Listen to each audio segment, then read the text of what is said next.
Nampak Syakir berdiri betul-betul depan dia orang punya pintu. Macam ni lagi.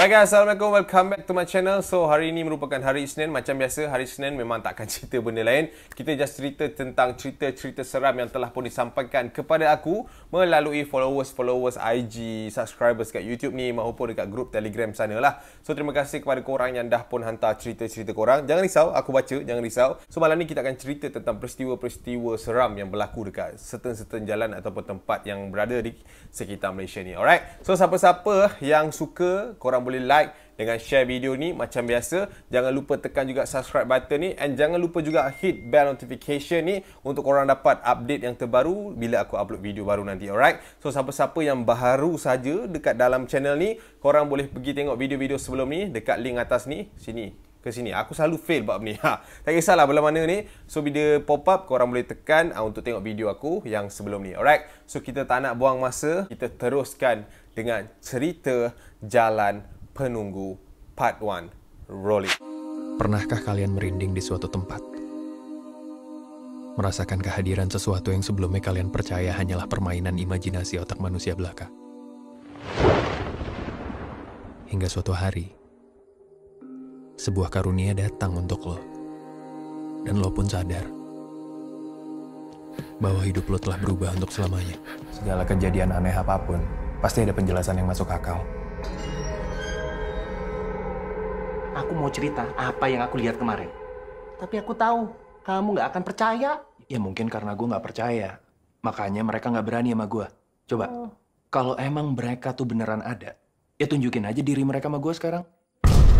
So kita sebelum nak start cerita ni, macam biasa disclaimer. So kepada siapa-siapa yang tak boleh nak tengok, mungkin ada jump scare ke, lepas ni ada gambar-gambar yang tak menarik ataupun awak tak berani nak tengok, saya just mohon kalau awak ada penyakit, tolong stop menonton. Please, minta sangat-sangat. Kalau tak boleh tengok, dengar. Okay? Sebab banyak sangat DM ke komen orang cakap, bang, jangan letak muka hantu, jangan letak jump scare. Kalau macam tu, baik saya buat cerita, orang cakap apa? Samarinda kan? So, tak, itu gurau. Okay, so macam tu lah. Kalau siapa-siapa boleh tengok, tengok. Tak boleh tengok, tak apa. Saya tak paksa. Okay? So, cerita ni dihantar oleh seorang pelajar yang bernama Halim. Dia kata, Assalamualaikum Abang Ashraf. So, ini adalah cerita di mana satu pengalaman benar, orang cakap apa, satu serangan histeria secara besar-besaran dekat tempat dia. Dia kata macam tu. Dia bukan histeria tau, tapi gangguan yang sangat-sangat menakutkan sampai orang ramai-ramai jadi chaos lah ketika tu. Apa yang chaos dia, ini kita nak cerita. Okay, so macam ni. Ada satu ketika tu dia kata, okay, dia bagi aku bayangan dulu structure tempat dia belajar. Dia kata dia punya campus tu tak besar pun. So daripada tempat dia menginap tu, hostel dia tu dengan hostel perempuan ni adalah sebelah-sebelah. Kau bayangkan, ini building hostel, ini building hostel. Dia tak adalah sebelah. Kat tengah-tengah tu akan dipisahkan dengan satu kafe. And belakang kafe tu ada satu pokok besar. Which is kalau pokok besar tu, pokok tu lagi besar daripada kafe tu. Maknanya kalau kafe dia besar ni, pokok di atas tu lagi. Faham tak? So dia kata kalau abang daripada tempat kampus saya, tempat yang nak naik tangga tu, abang dah boleh nampak dah bang pokok tu daripada jauh. Dia kata macam tu. So aku macam, okay, aku boleh bayangkan lah how that look macam tu lah, senang cerita kan. Ada satu ketika tu, dia kata dia dapat cerita yang agak menyeramkan daripada senior dia. Dia kata, which is senior dia kata, sebelum ni, pokok tu adalah di mana tempat orang buang-buang benda-benda yang tak sepatutnya. Sebab dia kata, pokok tu dah ada sebelum wujudnya college tu. College tu wujud dalam sekitar 1980 lebih.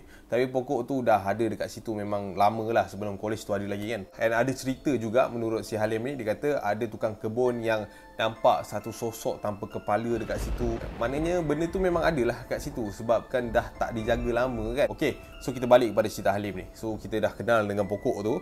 So cerita Halim ni dia kata macam ni. Satu malam tu dia kata malam tu adalah malam di mana diorang macam fun day. Dia kata fun day ni macam tak ada apa-apa nak buat. Diorang bebas daripada apa-apa aktiviti yang ada kat situ. Dia kata macam tu. Disebabkan kan macam aku cakap tadi kan, dia kata malam tu merupakan malam free time untuk diorang. So diorang tak payah nak buat apa-apa, tak ada benda yang orang cakap peraturan yang diperketatkan lah. Semua benda diperlonggarkan. So hampa nak buat apa, hampa pergi buat. Contoh macam tu lah. So malam tu si Halim ni dia ambil keputusan nak pergi ke satu bilik yang orang orang cakap bilik untuk diorang fun-fun. Satu bilik yang orang cakap biasalah setiap asrama mesti akan ada satu bilik yang tempat diorang lepak, tempat diorang borak apa semua kan.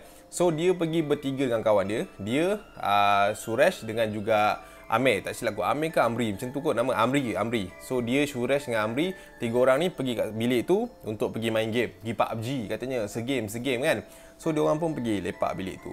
So diorang pun masuk dalam bilik tu dalam around pukul 11 lebih macam tu. So diorang pun start main. Biasalah kalau main PUBG mana ada yang main setengah jam tak. Biasanya memang main sampai 2-3 pagi lah. So macam tu aja dekat diorang. So diorang pun main. Masa tu time tu dah nak pukul 2 lebih. Satu nak ke 2 lah time tu. So bateri si Amri ni dah low. And diorang punya power bank dua-dua pun dah dipakai oleh masing-masing lah. So si Amri ni nak pergi ambil power bank dekat bilik dia. Kalau korang nak tahu dia punya bilik tu satu tingkat ke atas. So maknanya bilik tu kat bawah, diorang kena naik tangga dan pergi ke tingkat atas lah. Bilik Amri ni lah. So dah macam tengok bateri dah habis, dia dah pisang lah. Dia kata, ni last game. Lepas ni bateri aku tak ada. Dia kata macam tu. Allah, kau ni kacau betul lah kan. Tu dia kata, Suresh, sekejap lagi teman aku naik atas sekejap, pergi angkat power bank. Dia kata macam tu. Suresh kata, okey, kita kasih settle ini game dulu. So pam, knock, mati kan. Mati kat situ. So bila dah mati tu, so diorang pun keluar macam biasa. Diorang pun keluar. So tinggal lah si Halim ni dekat sorang-sorang kat dalam bilik itulah. So dia kata, kau tak nak ikut Halim? Naik sekali. Malas aku akan kau nak turun balik 2-3 kali kerja, aku malas. Dia kata macam tu. Kau pergi je. So Amri dengan Suresh ni pun keluar bilik tu. So dia keluar bilik tu. Masa dia keluar bilik tu, dia kata dia terdengar ada bunyi macam orang baru naik tangga. Sebab tangga tu sebelah bilik dia orang je. So masa dia orang nak keluar bilik tu, dia orang dengar macam tatap. Macam tu. Lepas tu dia orang macam ada orang naik tangga ke? Macam tu kan. So dia orang pun macam tak fikir banyak lah. Sebab mungkin time tu pelajar lain kan yang naik tangga time tu. Dia orang pun naik tangga lah. Korang tahu kan kalau tangga naik mesti separuh tu stop. Lepas tu ada lagi satu lagi layer kan baru naik.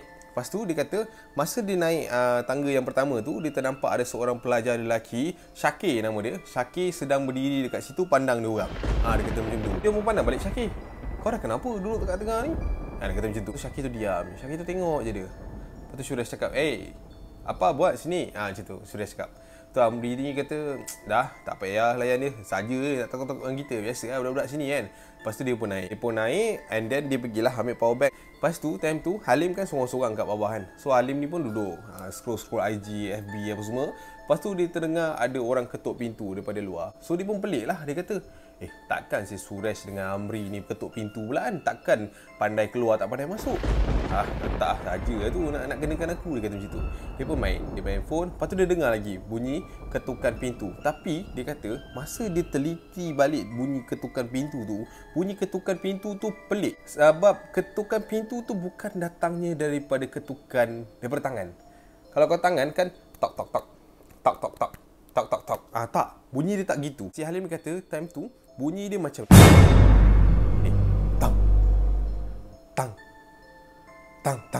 Faham tak? Seolah-olah orang menggunakan kepala untuk ketuk pintu tersebut. Lepas tu Halim ni kata macam, asal pelik sangat bunyi ketuk pintu macam ni kan. Dia pun buka phone dia call Amri. Hello Amri. Kau bergurau ke apa kat luar tu? Lepas tu Amri cakap, bergurau apa saya, aku kat atas lagi ni, check power bank aku tak jumpa. Kata macam tu. Lepas tu, ni siapa ketuk pintu ni? Alah biasalah kadang budak-budak lain tu. Dia kata macam tu. Tak apalah, aku tunggu kau turun lah. Kau turun kau tengoklah siapa yang ketuk pintu tu. Okey. So Amri ni pun letak telefon dan masih lagi cari power bank tu. So Suresh ni pun tunggulah. Suresh tengok kat cermin tu. Suresh kata masa dia nampak kat cermin tu, dia ternampak ada satu bayangan yang macam tu tak. Lepas tu kata, Amri. You nampak tak apa yang nampak? Apa dia tu? Tak ada apalah, you cari you punya power bank. Dia kata macam tu. Lepas tu dia pun cari power bank. Dia pun cek power bank dia. Lepas tu dah jumpa. Aduh bawa bag ni rupanya. Dia kata macam tu kan. So jom jalan keluar. So masa dia orang keluar daripada bilik si Amri ni, dia orang terperanjat. Dia orang nampak Syakir berdiri betul-betul depan dia orang punya pintu. Macam ni lagi.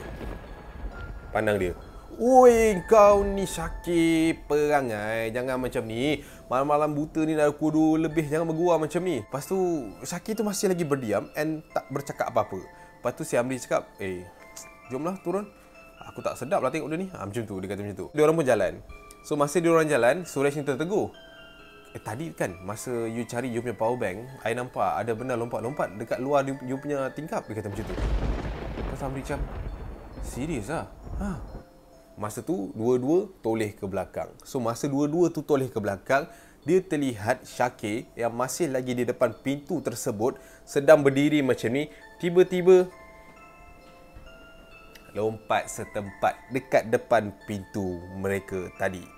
So, lepas tu dia orang pun lari lah. Dia orang lari turun bawah apa semua. Masa dia orang turun bawah, dia orang ternampak dekat depan pintu, di mana dalam bilik tu ada Halim. Dekat depan pintu tu ada seorang lagi pelajar yang bernama Ashrul sedang berdiri and ketuk pintu tersebut gunakan kepala. Macam aku cakap tadi, orang ni dah tak keruduan lah kan. Dia orang dah huara Suresh dengan si Amri ni. Ish, ni apa benda ni? Ramai melompat malam ni. Dia kata macam tu. Lepas tu dia pun pergi, Rol, kau okey Rol? Lepas tu dia benda tu masih lagi melompat dekat depan pintu bilik tu and ketuk kepala dia dekat pintu tu. Tum. Woi. Lepas tu diorang pun pergi tangkap si Ashrul tu untuk tarik ke belakang lah. Dia kata masa dia orang tarik tu memang orang kata kekuatan si Ashrul ni memang tak boleh nak sangkal. Sebab masa dia tarik tu, benda tu memang tak bergerak langsung. And dia terdengar bunyi Halim panggil nama dia daripada dalam. Amri! Woi, apa hal?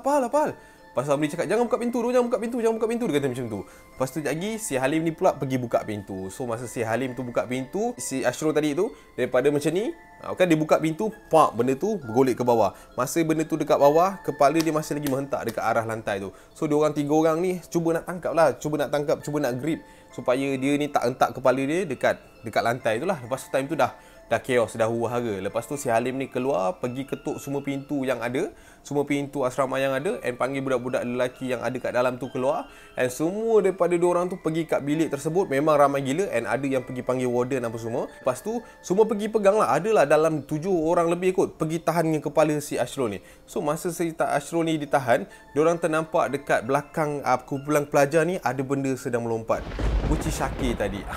Masa Syakir tu melompat, lagilah budak-budak lelaki ni huru-hara. Dia orang tangkap juga Syakir tu, bawa masuk ke dalam bilik tu. And diorang, yang dua orang ni, Ashrul dengan si Syakir ni, menjerit-jerit macam orang kena sampuk lah, senang cerita kan. So lepas tu ada seorang diorang punya warden tu masuk, and warden ni kata, "Uish, ini dah serius ni kan. Ini luar daripada kawalan saya ni sepatutnya." Okey, tak apa. Saya dah call Ustaz Abi. Nanti dia datang dia kata macam tu. Ustaz Ari tu memang daripada sekolah dia orang lah. Lepas tu Ustaz Ari tu datang dalam pukul 4 lebih kot time tu. Ustaz Ari tu pun pergi baca, tapi benda tu tak adalah baca settle. Lepas tu benda tu macam berdegil lah nak keluar kan. Lepas tu Ustaz Abi tu tanya, "Awak ni daripada mana apa semua?" Pokok macam tu tau, yang dua orang ni cakap. Lepas tu Ustaz Ari ni pun cakap pergi kat pokok and periksa apa yang patut. Rupanya dekat pokok tu diorang ni pergi, macam mana dia kata, malam tu dua orang ni terjumpa ada satu botol tu, which is kat dalam botol tu ada satu tali panjang.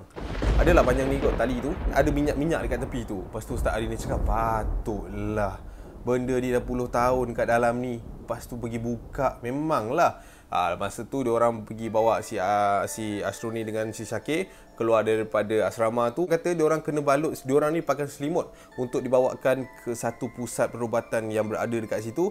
And dia berubat kat situ. And si Halim ni cakap time tu dia dengan si Amri dengan si Suresh ni masih lagi dekat hostel tu. And diorang sebenarnya dibenarkan balik besok tu juga. And sampai kesudahlah dia tak tahu apa kisah lagi dua orang tu, Syakir dengan si Ashrul tu. And dia kata memang sah. Ustaz Ari tu cakap, Ustaz kata memang benda tu datangnya daripada botol tu. Ada 2 ekor, dia kata ada 2 ekor dalam tu. And diorang budak ni dah pergi lepaskan. Macam tu lah. And then end of the day, lepas sem baru masuk, si Syakir dengan si Arul ni dah tak ada lah dekat dalam tu. And tak tahulah pergi mana. And sampai sekarang diorang masih lagi tak tahu apa cerita. And itulah cerita untuk cerita yang pertama. Kau bayangkan dengan buat hal kalau ada member sendiri lompat-lompat, ketuk-ketuk macam tu, mau taknya kan. Kalau dia ketuk-ketuk orang tu tak halang, mungkin dah pecah lah kepala member tu kan. So mungkin benda tu marah lah. Macam korang pun kalau jumpa apa-apa benda yang mengipik ataupun benda-benda yang bukan korang punya, jangan. Don't simply open or take it. Just leave it. Okay? Kita move on ke cerita yang kedua. Alright, so cerita kedua ni cerita tentang seorang penghuni hospital lah. Dia ni bukan penghuni sangat lah. Cuma dia ni merupakan pesakit yang baru dimasukkan ke dalam ward tersebut. Nama dia Arif, merupakan seorang pekerja construction yang berada di Ganu sana. Dia kata time dalam tempoh diorang nak bina bangunan tersebut, dia mengalami satu kecelakaan di tempat kerja. Di mana dia terjatuh daripada tingkat 3 dan terduduk. Faham tak? Dia terjatuh ke belakang and dia terjatuh dalam keadaan terduduk. Dia kata dia punya kecederaan tu, kalau korang nak tahu, korang tahu kan, ini lutut kita. Contohlah, ini lutut kita, ini lutut kita, ni kaki kita, paha kita. Masa dia jatuh tu, pam, tulang dia macam ni kat luar. And then dia kena admit dalam ward tu hampir 3 minggu lebih lah dia kata. And dia banyak bertukar-tukar ward disebabkan capacity hospital tu yang tak berapa besar. Dia kata satu ward tu lah yang membuatkan dia ingat pengalaman tersebut. Mungkin sampai dia meninggal dunia nantilah. Dia kata macam tu dengan aku.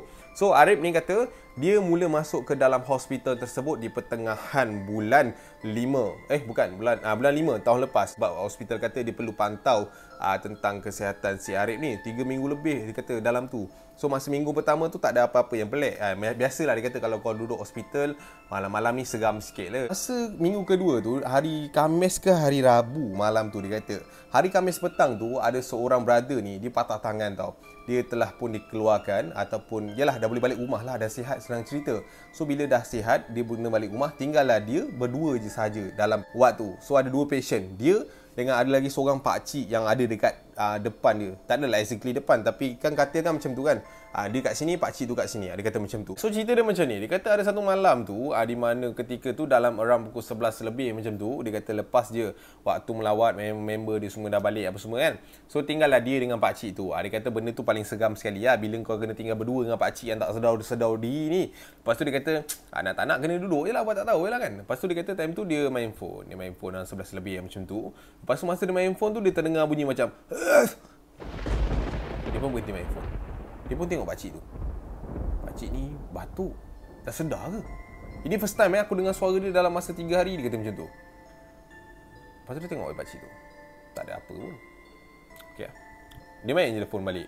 So main phone. Lepas tu dia tengok, oish, aku 12 lebih ni. Aduh, mengantuk lah. Dia kata macam tu. Lepas tu lampu tu semua dah tutup lah. Lampu kat hospital dan dekat ward tu apa semua. Dia pun tutup phone dia and dia pun baring. Dia pun tidur lah. Masa dia nak tidur tu dia dengar lagi. Dia terjaga. Dia tengok kiri kanan. Dia bangun.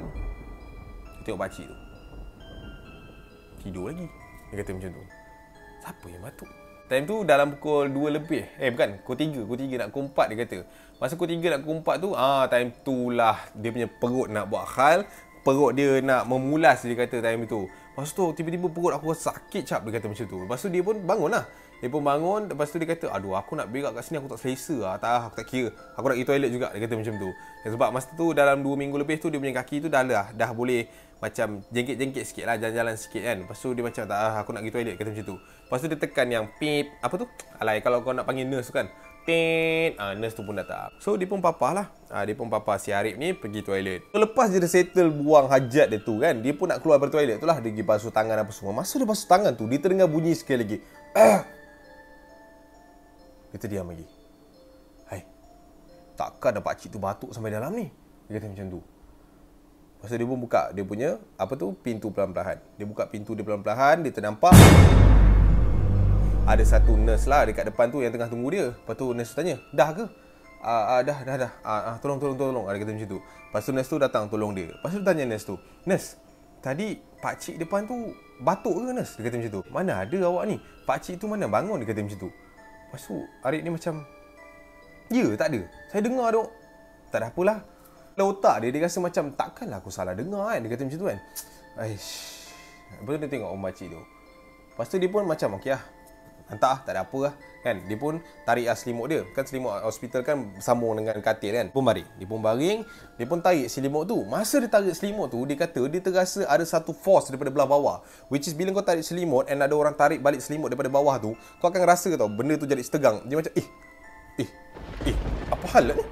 Dia pun tarik, pam! Dia pun tarik. Lepas tu dia tengok bawah. Tak ada apa. Lepas tu dia dengar krrr. Dia macam tu tau.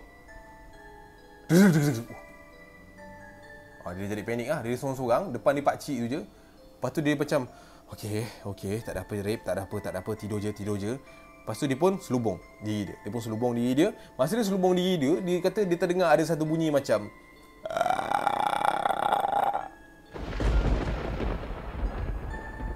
dia pun macam, tadi batuk, ni apa pula? Macam tu, sekali lagi bunyi tu macam tu. Lepas tu dia pun turunkan selimut dia. Dia jengah ke arah pakcik tadi. Dia nampak pakcik tu dah macam ni. Faham tak? Masa baring tu macam tu. Dia nampak katil pakcik tu dah bergegar tau. Masa dia tarik selimut dia tu, untuk dia tengok pakcik tu, orang cakap the full version lah, dia nak nampak apa yang ada kat depan tu. Dia ternampak katil pakcik tu, dekat atas katil pakcik tu ada satu lembaga yang besar tau, sedang berdiri mengangkang dekat arah, macam mana orang cakap, kau tahu tak, bila benda tu berdiri macam ni, pakcik tu kat sini, benda tu punya kaki macam ni. Memang panjang gila. Dia kata memang nampak besar cak, warna hitam, and aku tak tahu macam mana rupa dia. And dia nampak pakcik tu punya katil memang shaky, memang melampau lah, macam tu kan. Lepas tu dia nampak badan pakcik tu menggigil apa semua, and dah macam orang yang dah nak meninggal. Faham tak? Nazak punya pattern, kau tahu kan, orang shaky punya nazak tu. Lepas tu dia macam, ish, apa hal ni? Lepas tu dia dengar macam tu. Lepas tu dia nampak kat mulut pakcik tu terkeluar cecair yang warna putih, lepas tu ada banyak merah-merah. Dia assume benda tu darah lah, sebab benda tu kan dalam gelap, and dia tak nampak apa yang jadi tau. Lepas tu dia dah macam, uish, apa hal ni? Lepas tu dia cari button yang tekan tu. Dia tekan tak boleh. Dia tekan tak boleh. Lepas tu dia jerit, nurse. Lepas tu ada nurse kat dalam tu, pandang dia kata, nurse tu nampak dia macam tengah jerit tapi tak dengar suara, faham tak? Lepas tu nurse tu pun berlari masuk dalam. Baru nurse tu nampak lah keadaan pakcik tu yang tengah bergegar. Lepas tu mulut pakcik ni memang penuh dengan cecair putih merah tu, keluar banyak-banyak gila, menggigil lah. Lepas tu yang nurse-nurse ni tak tahulah nak buat apa kan. So si Arif ni lagilah seram dekat situ. Dah lah, kau tahu tak, hospital macam-macam hal, and dia pun dah takut. Lepas tu si nurse ni kata pergi panggil seorang doktor ni, ada seorang pegawai perubatan yang urus jenazah ni. Dia kata dia boleh tahu lah pasal benda-benda mistik macam ni. Lepas tu time tu memang keadaan memang kacau bilau, and dia terdengar bunyi yang sangat-sangat, faham tak, bila orang muntah yang sangat-sangat lawyer lah, macam aku pula nak lawyer kan. Macam tu dia punya bunyi. Dia kata macam memang seram lah ketika tu. And dia nampak grup nurse-nurse tu memang tengah tolong untuk, orang cakap apa, bantu apa yang patut lah. Lepas tu pegawai perubatan tu pun masuk. Haji Aziz, tak silap aku, Haji Aziz, dia kata dia masuk. Lepas tu dia tengok pakcik tu. Lepas tu dia nampak nurse-nurse yang tengah pegang pakcik tu.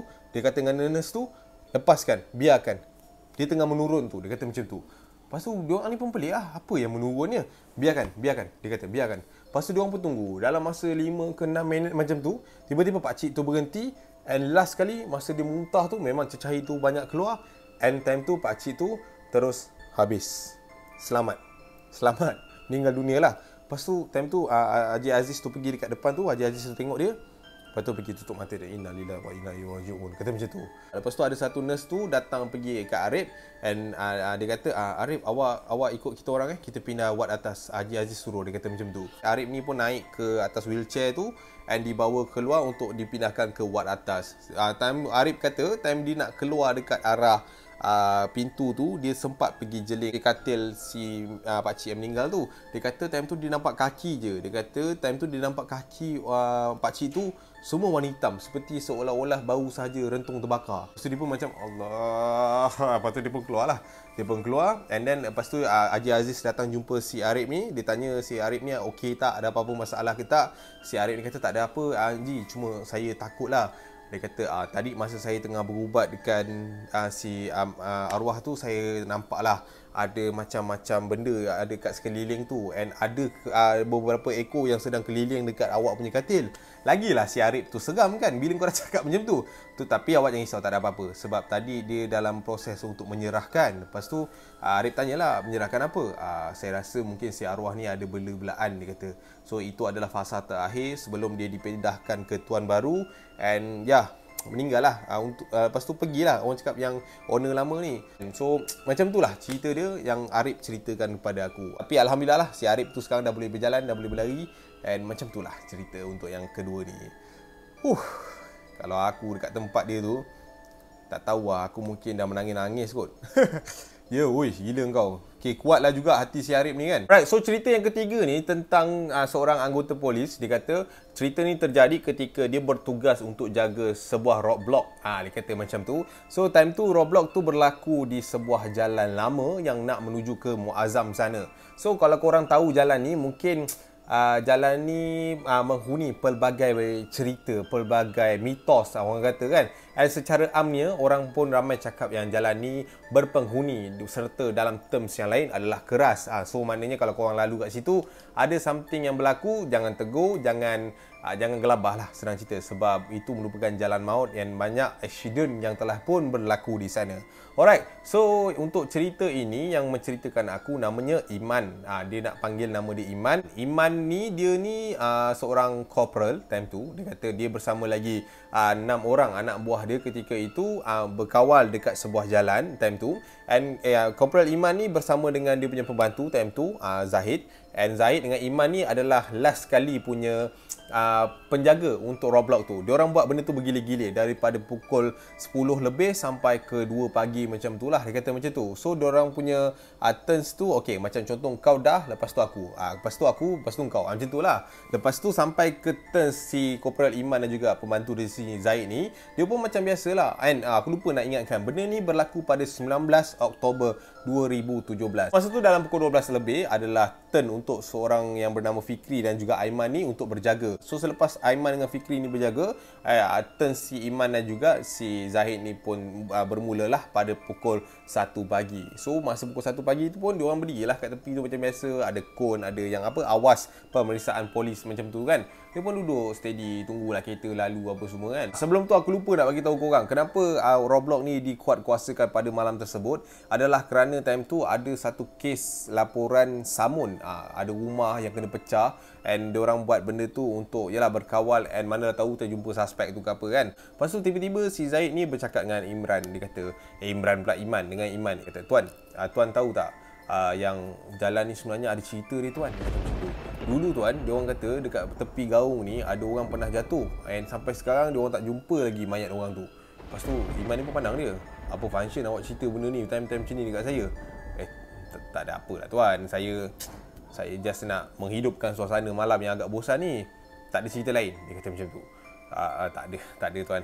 Maaf tuan.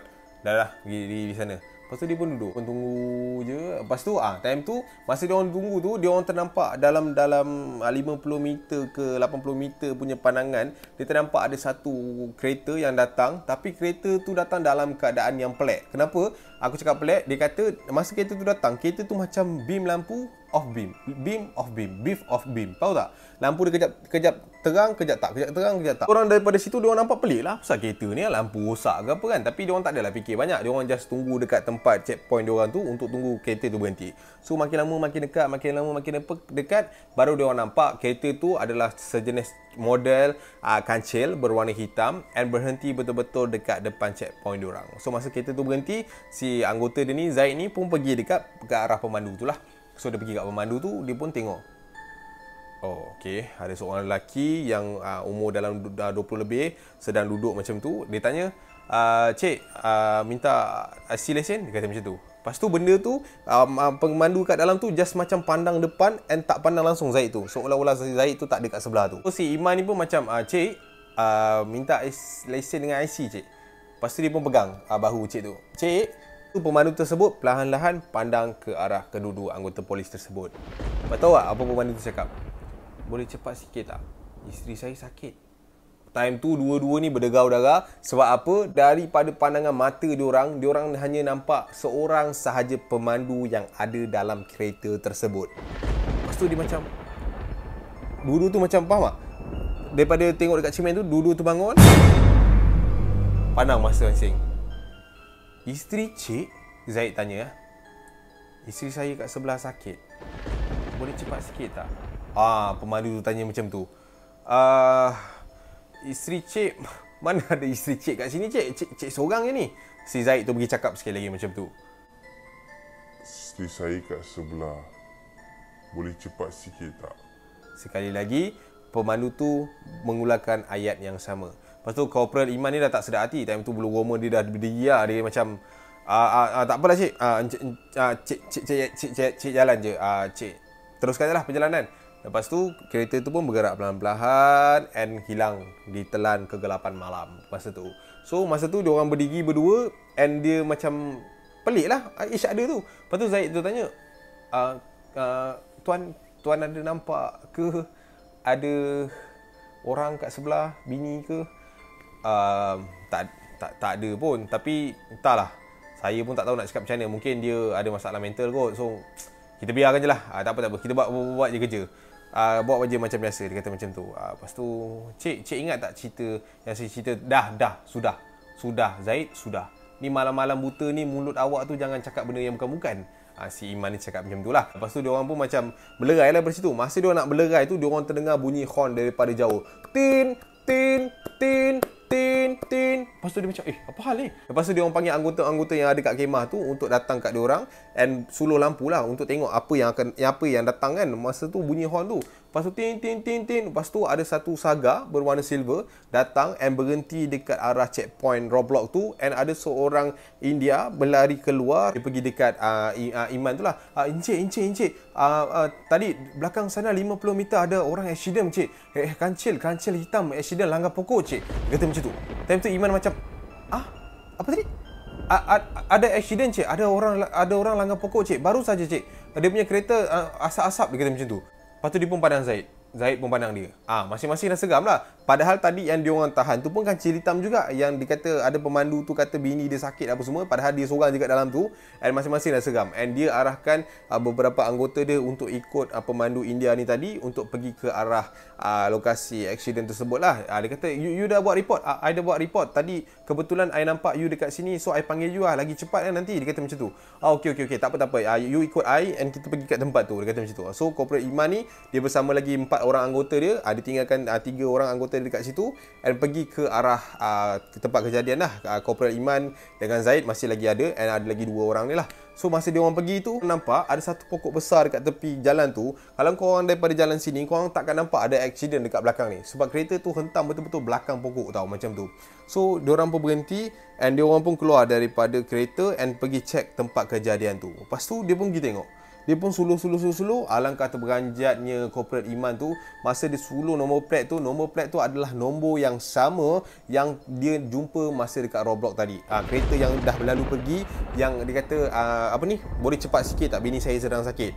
And dia pun pergi ke arah depan. Dia pergi suluh, dia ternampak ada satu badan lelaki yang sedang macam ni, apa ni steering. And dia punya kepala macam ni and dah berlumuran darah. At time tu dia nampak memang badan budak lelaki tu, baju dia exactly sama dengan apa yang dia nampak time tadi itulah. Lepas tu dia fikir, dia kata tadi ada bini dekat sini. Lepas tu dia tengok pintu penumpang tu terbuka. Lepas tu dia kata, Zaid, tengok ni. Lepas tu Zaid tu pun tengok, Zaid tu pun terberanjat sebab dia nampak benda yang sama. And lepas dia orang geledah tempat dekat tempat berdekatan situ, dia terjumpa ada satu mayat wanita yang berada dekat sahaja di sebalik pokok tu, percayai tercampak keluar ketika kemalangan tu berlakulah. So lepas tu diorang tunggu semua anggota sampai, forensik sampai, and mereka meninggal dunia di tempat kejadian akibat kemalangan. And macam itulah kisah yang dihantar oleh Corporal Iman kepada aku. Kata memang gila lah malam tu, memang seram lah. Sebab itu first time dia cakap dengan benda yang dah pun tak ada. Dia kata tak tahulah, mungkin itu petunjuk nak orang pergi jumpa dia punya mayat ke apa kan, tak tahulah. Susah nak cakap lah benda-benda macam ni kan. Tapi kalau kita dah dapat pengalaman macam tu, mungkinlah ada hikmah dia macam tu. Alright. So sebenarnya aku nak cakap sikit. Ikutkan malam ni kita ada 4 cerita. So selepas aku dah shooting video ni aku dah pilih storyline, aku dah build up, aku dah set up apa semua. Aku dapat DM daripada yang penghantar cerita keempat ni. Dia bagi tahu aku, dia kata kalau boleh, kalau aku belum buat lagi videonya, kalau boleh jangan siarkan, disebabkan cerita ni tentang Tok Wan dia. Bukan Tok Wan dia lah, dia asal daripada JB. Dia kata Tok Wan dia ni ada membela, and dekat satu rumah tu memang penuh dengan barang-barang yang Tok Wan dia simpan daripada usia Tok Wan dia muda, and baru sahaja orang cakap rumah tu dibakar disebabkan halau benda-benda macam tu. And aku baru dapat tahu pada hari ini, which is hari Ahad ni, pada petang tadi Tok Wan dia baru sahaja menghembuskan nafas yang terakhir. So demi untuk menghormati pemergian Tok Wan dia dan juga dia, aku orang cakap orang cakap apa, macam mana nak cakap, aku bersetuju dan juga memikirkan, aku prihatin lah supaya orang cakap kita ni, kita tak tahu ending kita macam mana kan. So aku pun cut out cerita keempat and aku pun buang lah, and aku tak sempat and tak cukup masa untuk gali balik untuk top up cerita keempat. So untuk minggu ni aku minta maaf juga dengan korang sebab benda ni last minute and luar daripada jangkaan aku sendiri sebenarnya. And yalah, sampai sini je lah untuk Seram Isnin malam ni, untuk cerita yang ketiga. So aku just nak bagi sedikit announcement untuk korang, tapi di setiap berita buruk yang aku sampaikan, insya-Allah akan ada berita yang baik. Okay, so ini berita baik dia. Aku nak umumkan secara rasminya pada hari Khamis ni, Seram Malam Jumaat telah pun kembali seperti biasa. Starting hari Khamis ini sampailah, tak tahulah bila kan, sampailah aku buat konten ni.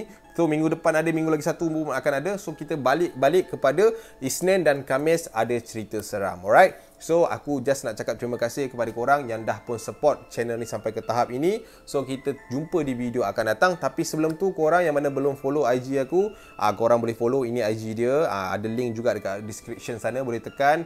And kepada siapa-siapa yang mungkin nak join juga group Telegram, ada juga link dekat bawah. And satu lagi, insyaAllah dalam minggu ni juga aku terus akan launch baju aku sendiri, baju merchandise aku sendiri yang first, which is yang ini, aku pernah cakap sebelum ni. So akan ada giveaway juga. Aku harap korang boleh stay tune, boleh support first produk aku ni, and kita akan jumpa di lain-lain perancangan akan datang. Alright, so korang boleh lah follow IG aku sebab banyak aku update dekat sana. Okay, so untuk sahaja untuk malam ini, so aku harap korang semua terhibur, and kita jumpa lagi pada hari Khamis ni untuk version seram, hari Rabu untuk konten random, dan hari Jumaat Syarohan Part 2. Alright, so sampai sini sahaja untuk video kali ini. Aku harap semua jaga diri, jaga SOP, and orang cakap last but not least, jaga diri, jangan bangga diri, selalu rendah diri, kerana apa? Diri ini akan mati satu hari nanti. Okay, macam tu je. So I see you when I see you. Assalamualaikum. Peace out. Bye.